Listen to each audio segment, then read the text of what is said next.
आरू, आज काय खायचं? मॅगी. चाल तर मग आज मस्त आपण मॅगी बनवूया. तर आता उन्हाळ्याचे दिवस आहे, मुलं घरी असतात तर त्यांना चांगलं चांगलं खावं वाटतं. तर आता आपण प्रत्येक गोष्ट दुकानातून घेऊ शकत नाही. तर आहे ना, मी ही जी म्हणजे शेवया आहे ना, त्या आपण एकदम घरगुती पद्धतीने सर्व काही वापरून म्हणजे घरचेच पदार्थ वापरून बनवलेले आहेत. तर तो चॅनलवरती यूट्यूब चॅनलवरती व्हिडिओ टाकलेला आहे, तो जाऊन बघा.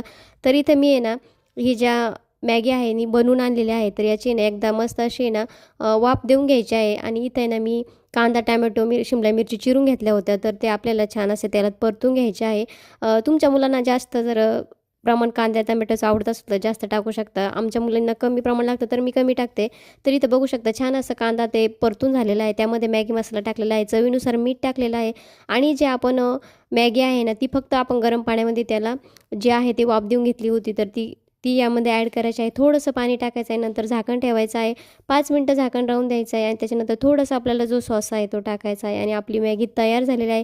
तुम्ही याला नूडल्स म्हणू शकता, मॅगी म्हणू शकता, पण खाण्यासाठी खूपच छान आणि हेल्दी आहे. तर तुमच्या मुलांसाठी ट्राय करून बघा. चला आपल्या आरूला कशी वाटले ते तिच्याकडूनच आपण ऐकूयात.